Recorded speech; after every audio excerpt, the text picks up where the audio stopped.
Hola amigos, hoy les traigo todas las leyendas de Puebla parte 1. El dragón de Zacatlán.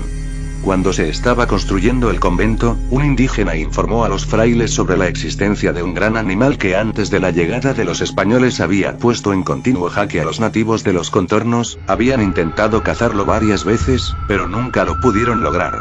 Tanto fue así, que les infundió un gran respeto a tal grado de ser considerado como un animal sagrado.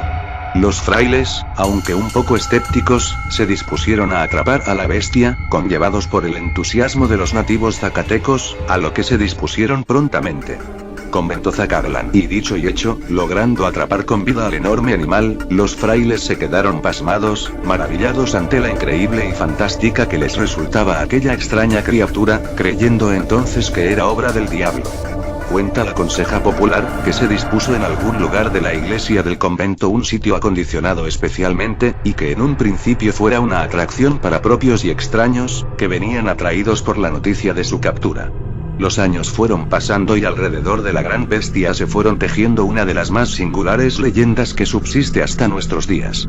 Cuando se atrapó al enorme saurio y llevado a los supuestos sótanos de la iglesia del convento, se hicieron cargo de los frailes, que un principio se habían rehusado cuidarlo.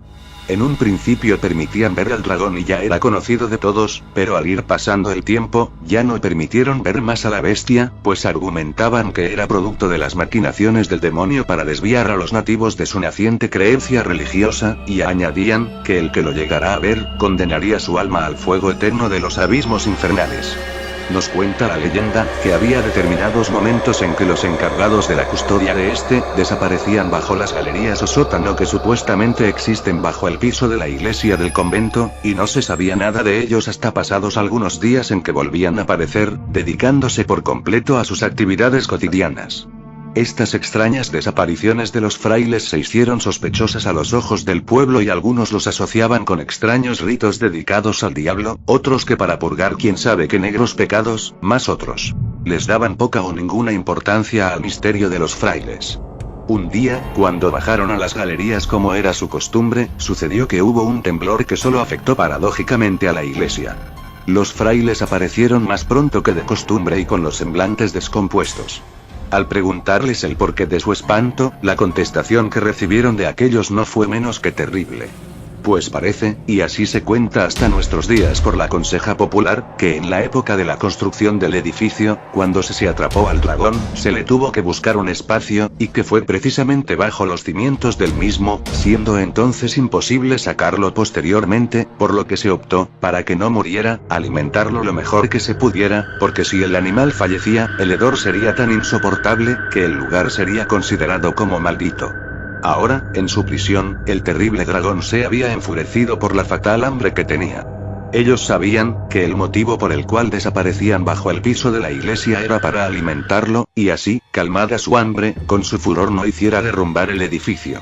Pero aquel día en el que habían bajado, el animal estaba furioso y trató de atacar a los guardianes, pero estos escaparon milagrosamente de sus garras, pensando que con su terrible fuerza haría caer totalmente al edificio, sepultando a todos los que ahí se encontrasen, y sin siquiera poder rezar por la salvación de sus almas, condenada tal vez, al crepitante fuego de los infiernos.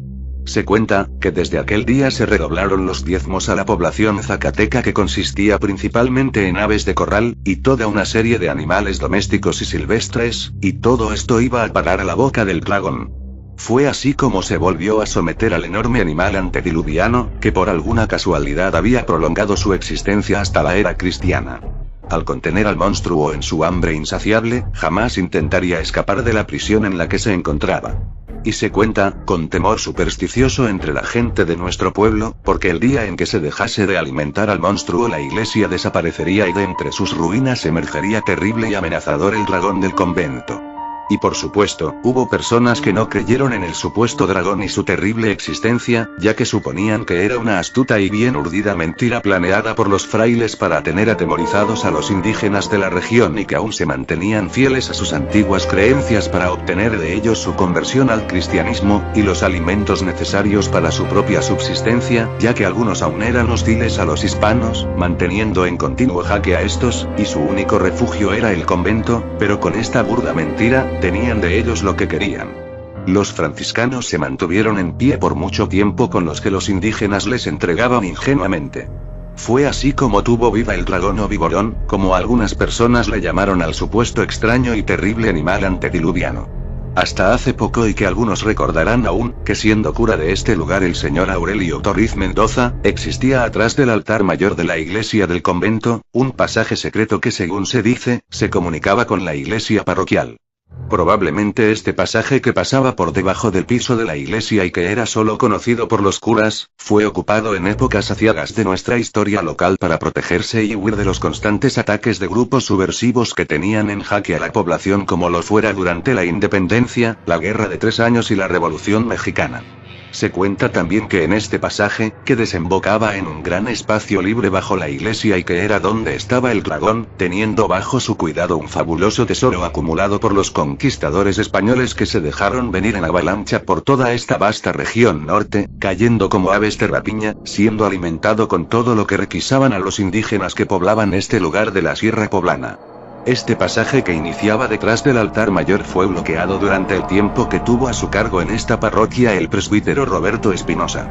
Pero la leyenda del dragón, cierta o no, acecha aún en la mente popular, pues el día en que se deje de alimentarlo, las paredes de este hermoso edificio colonial, orgullo de nuestra historia zacateca, dejará de existir. La Casa de los Enanos, Avenida Juárez 1702. Es una casa emblemática de Puebla, es el recuerdo de las casonas porfiristas que se hicieron en la Avenida de la Paz en honor del caudillo de la Paz, que era Porfirio Díaz. Curiosamente le pusieron lámina a la reja, que alguna vez debió estar abierta para que se admiraran los jardines. Está muy bien cuidada, pero algo que llama la atención son lo oscuro de las ventanas, siempre están cerradas de tal manera que se ve que es una casa con muchos problemas porque no entra la luz. Se cuenta que descendientes de esta familia quedaron 2 hermanos, un hombre y una mujer, y que como no salían se enamoraron, y de esta unión salieron niños deformes enanitos que andan paseando por los jardines, y que por eso pusieron las láminas para que no se vean y la gente no se den cuenta. Otros cuentan que no, que realmente una familia normal tuvo una hija deforme y que al asomarse espantaba a la gente, por esto cubrieron las rejas y ventanas y solamente la gente de mucha confianza puede entrar. Otros cuentan que hay fantasmas y gente de otra época que revive y que habita la casa todavía. No hay lugar que despierte más controversia que la famosa Casa de los Enanos de la Avenida Juárez 1702. A lo largo del tiempo se han toda clase de especulaciones al respecto. Se dice que durante generaciones hubo una familia de enanitos viviendo en este lugar, recluidos para evitar las burlas de la gente. Decidido a salir de las dudas y establecer la verdad, el periodista Jorge Maceda Villa entrevistó al señor José María Gutiérrez, que vivió en el lugar, pariente de los dueños y que de ninguna manera puede considerarse un enano. Le contó una historia que parte de 1890. En ese año una familia de origen italiano llamado Giacopello compró un terreno en la entonces parte más lujosa y alejada de la ciudad, la Avenida Juárez, comenzando a construir una casa de estilo francés, de 1500 mts2 de construcción, jardín, sala, comedor, despacho, sala para fumar, cocina, despensa, 3 recámaras, estudio y balcón. Destacaba la maxada pieza dorada de la parte superior que sirve como techo, traída de Francia en una sola pieza previamente soldada. La casa hoy en día sigue teniendo un solo baño completo, lo cual se entiende porque en aquella época el rejane era prácticamente inexistente y los aguamaniles y bacínicas suplían estas funciones colocados en las recámaras. Los Giacopello vivieron en esta casa hasta el día en que, por razones desconocidas, una de sus hijas se quitó la vida en el despacho. La familia vendió la casa a un dueño no identificado y luego llegó la revolución. La mansión fue abandonada hasta los años 20. En el año de 1920 el gallego Rogelio Rodríguez Sáenz llegó a Puebla y de un origen humilde como vendedor de retazos de tela hizo fortuna, llegando al final de su vida a ser un próspero empresario textil.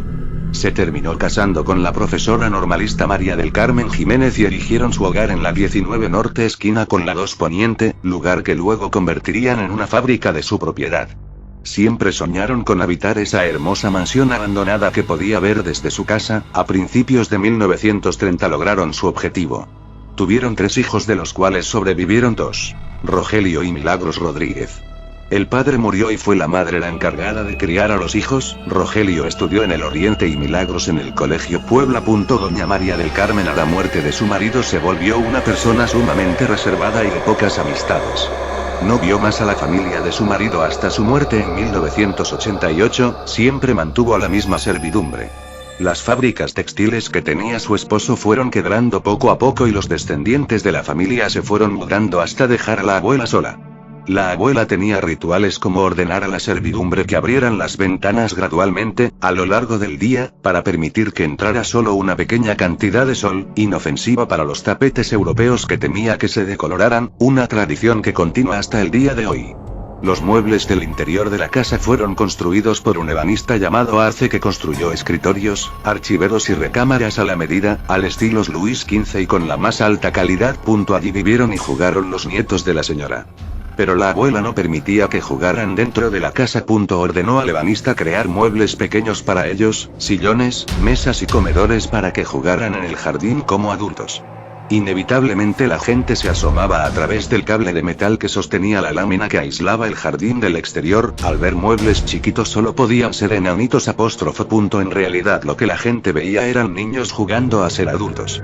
En los años 1980 la Casa de los Enanos alcanzó su consagración cuando Televisa solicitó el lugar para grabar la telenovela Herencia Maldita protagonizada por Angélica María. Solamente obtuvieron permiso para usar los jardines y el exterior, las otras tomas de los interiores se hicieron en sus foros en la Ciudad de México. Las bolas de fuego de Aglixco. Todas las madres rezaban cuando llegaba la noche. Se santiguaban, oraban para que las bolas de fuego que se observaban desde lejos en el cerrito de San Miguel no volaran cerca de sus casas, se persignaban y persignaban a sus criaturas, niños de 5 años hasta los recién nacidos que eran los favoritos de las desagradables y feas brujas y todos se encerraban desde las 8 de la noche por miedo a toparse con una de ellas. Se decía que llegando la noche se quitaban las piernas, las acomodaban a un lado de la hornaza del fogón y se ponían las patas de un guajolote, luego se arreglaban el pelo para no estar tan feas y se subían en escobas hechas con ramas secas y salían volando por las puertas o ventanas. Al llegar al cerro de San Miguel, se juntaban y esperaban que llegaran más para lanzarse al vacío desde la plazuela que está al pie de la escalera de piedra, pues no se les permitía subir más cerca de la capilla. Y casi cuando llegaban al suelo, se prendían como bola de fuego para comenzar a volar por 2 o 3 horas, tratando de oler o ver una buena carnada de niños u hombres tomados, o enamoradizos. Las mamás después de acostar a sus hijos en sus petates cerraban las ventanas y puertas bien atrancadas, colocaban sus veladoras cerca de sus santos y después de orar, sacaban cruces de ocote, de estacas y tijeras cruzadas para ponerlas cerca de las puertas, bajo el petate y la almohada para proteger a los niños de las brujas chupadoras, porque cuando no encontraban obstáculos, llegaban y chupaban la sangre del niño en el cuello o en un pie hasta dejarlo casi muerto. La gente del pueblo ya no subía al cerro después de las 9 de la noche y aún después del paso de muchos años, todavía se llegó a ver el cansado vuelo de una bola de lumbre por las laderas del cerrito, como señal de que las brujas todavía quieren seguir chupándonos la sangre.